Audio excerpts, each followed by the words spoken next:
welcome to Quid Pros Quo. I'm Rin. And I'm Zach. And today we are talking about your world building and how to world build major achievements into your fantasy or sci-fi world or historical fiction.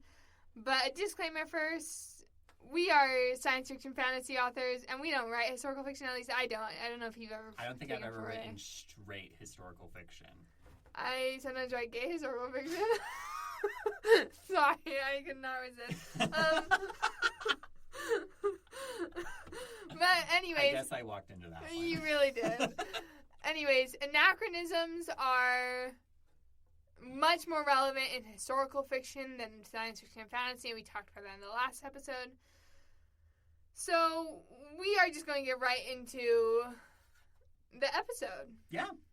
So Rin originally suggested this episode in talking about major achievements in the history of your world. And one way of measuring this is talking about technological epics, spelled E-P-O-C-H, not E-P-I-C.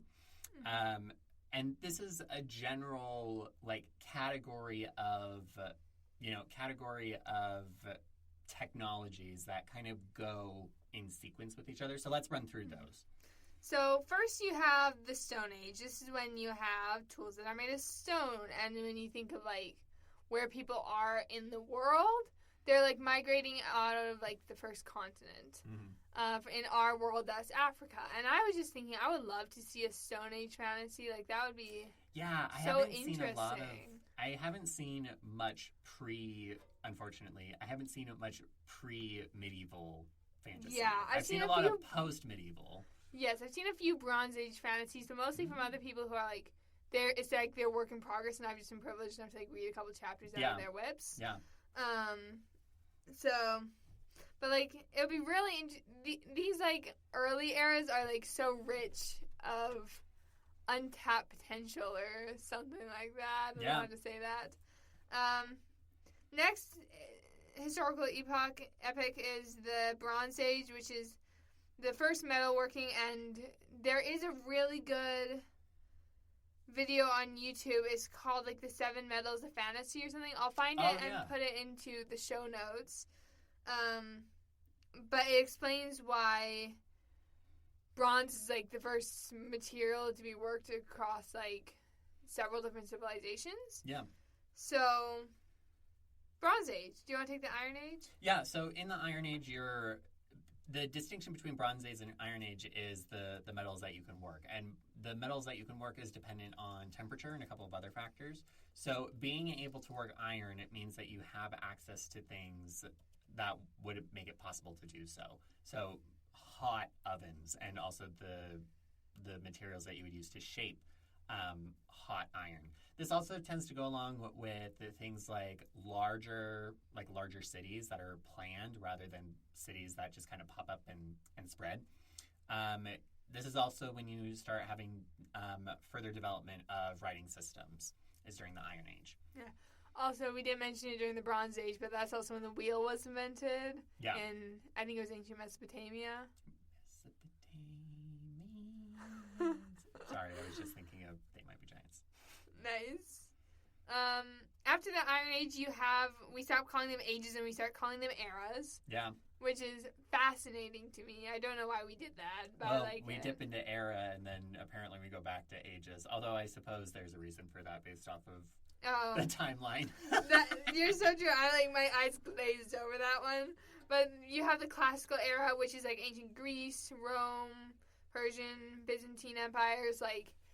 These are the ones that you choose a classical era civilization and you have a hyperfixation on it in 3rd grade. Yeah. For me, it was Egypt. Yep, the Egyptology book, the really shiny one. Yes. Mm-hmm.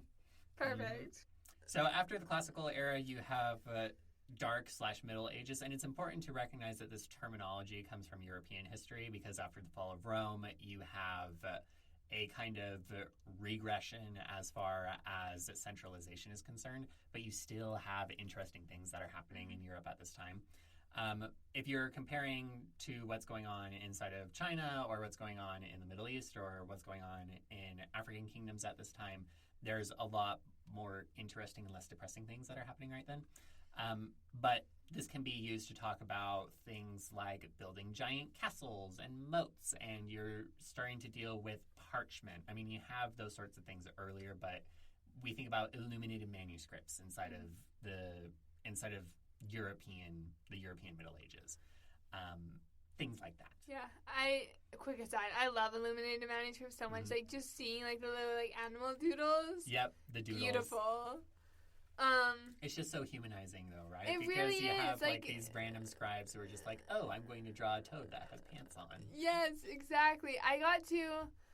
Let's see, I must have been a senior in high school, and I got to go visit Yale for like an academic competition, and they have like their like rare books library. Yeah.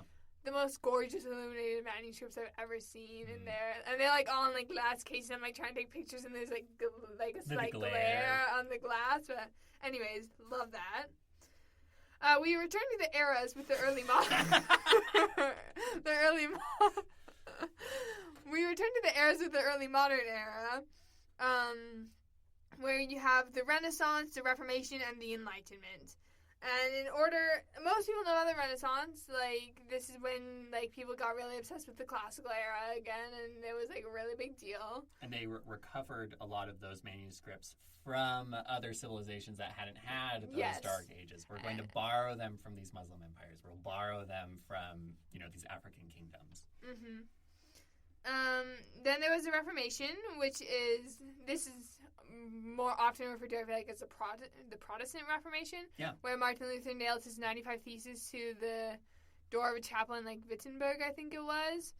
And you move away from one major religion in Europe, and the Catholic Church no longer had the monopoly on religion, and lots of interesting things happened there. Yeah, inside of a fantasy context, you can think about, when you have the printing press, when you have greater access to information, like greater literacy kind of thing, greater literacy and greater ability to disseminate information, you end up allowing people to challenge, traditional ideas. Yeah. For better or for worse. You also mentioned the Enlightenment that comes along with the development of the scientific method inside of Europe at this time. So when you're pulling this into a fantasy world, it's important to think about, and we mentioned this a little bit earlier, but thinking about what's going on at this time period, but also what it looks like in your particular world. Because the early modern era in, the inside of the Middle East is looking different than the early modern era in Europe, and it's going to look different inside of your fantasy world. Yes, absolutely. After that, we get into the modern era, which has, like, so much of everything. You get the Industrial Revolution, which was, like, coal, steam. Yeah, exactly. You have the Revolutionary period where, like, everyone was just having revolutions, like, all over the world, and some of them were, well, all of them were, like, bloody and brutal, but some of them were more bloody and brutal than others. Like, I think, like, French Revolution versus, like... The Glorious Revolution. Exactly. But yeah, you have revolutions, you have the age of imperialism going on, just before, because that's what the revolutions are often responding to, is the empires. You have more technological revolution, and you start having this concept of world wars. So inside of our world, we're talking about wars like the 7 Years' War, the Napoleonic Wars, the French and Indian War. These big conflicts that draw in large swaths of the population. This is also when you get into World War I. Yeah. And then, along with all these wars are like a really great way to drive innovation, because all this money gets being poured into being the best technologically, and, like, just being better than everyone else is wars are very much, my horse is bigger than your horse. Which is how we get into the next era, which is the atomic era, which is named for the atomic bomb. So, second Oppenheimer reference in a row, 2 episodes in a row. I have not seen it, and I will not see it. I'm seeing it on Saturday. Okay, I'm so happy for you. The atomic era, is defined by the atomic bomb and all of the technological innovation that comes after that. Yes. So when I'm thinking, like, if you've ever played Sid Meier's Civilization 5, you think about the tech tree, right? And you start thinking about, like, commercial flight becomes more ubiquitous, refrigeration, cars, highways, all those sorts of things. Radar is super important inside of World War II. It's developed during World War II, and it becomes super duper important. So that's all going on with the atomic era. Yep.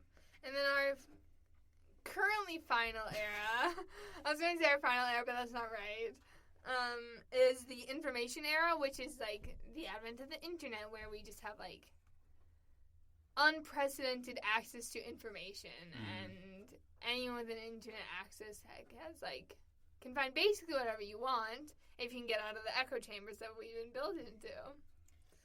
I recently discovered Bo Burnham's Welcome to the Internet, which I had never heard before because I'm a dinosaur. And I thought it was, like, so delightfully horrifying, where it was like, yeah, this is how the internet is. Yeah, it's kind of bad. Or really bad. So you can take these eras that we've talked about from history, but you can also extrapolate them forward. Particularly, you can go forward by thinking about what happens post-singularity. So this idea of the singularity refers to when artificial intelligence is able to improve upon itself, what happens after that, and what sort of technologies become available and widespread at that point. And then you can also think about a post-scarcity society where producing and distributing resources no longer is a problem, so everybody has everything that they need.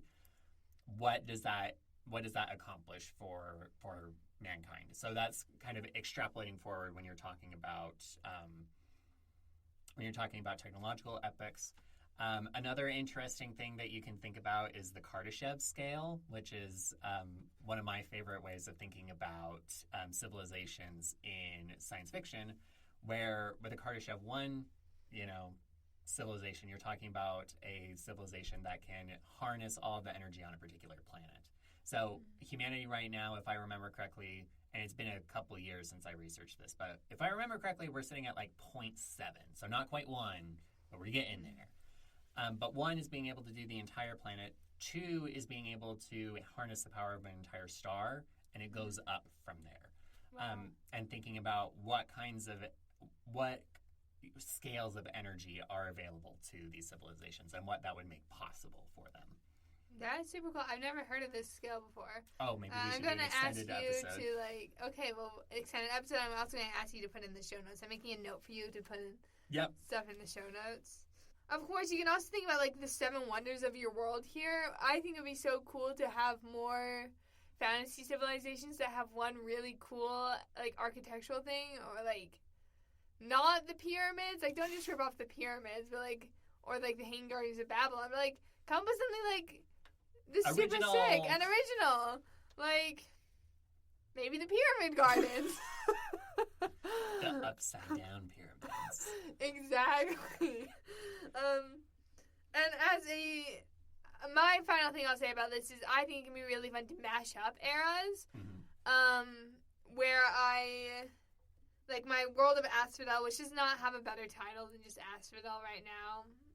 We've been working on it for years and it's not making progress. But it's a blend of classical and information eras because it's technically probably like post-information era because this is dystopia. But it's like there's so many like classical inspirations. Like this is, I think I may have mentioned it on the podcast before, where I'm like, this is my for fans of Percy Jackson who have grown up. It's Greek gods in a dystopian society. Yeah. Anyways, Zach, do you have anything else to add for this episode? Yeah, so you can think about achievements in terms of technology. You can think about them in terms of architectural or engineering feats, like Rin mentioned. You can also think about them in terms of concepts. In our last episode, we talked about how some of the ideas that are so ubiquitous to our understanding about how the world works today were not understood by people living, millennia ago. So you can have things like rights revolutions, scientific revolutions, epistemological revolutions. Those sorts of tenor changes in the kinds of ideas that define human societies and cultures can also be an interesting way that you look at achievements. But whatever you do, you're using these in order to add more depth into the history, the culture, and the technology of your world. Yeah, that is such a great way to wrap up the episode. Good job. This has been Quid Pros Quo. Thank you so much for tuning in. We'll see you next week. Quid Pros Quo is hosted by DC Winters and CK Jensen. If you like this episode, be sure to leave us a rating. And if you'd like to contact us, you can email us at quidprosquo@gmail.com. For more episodes, check us out on Spotify, Apple Podcasts, or wherever else you get your podcasts.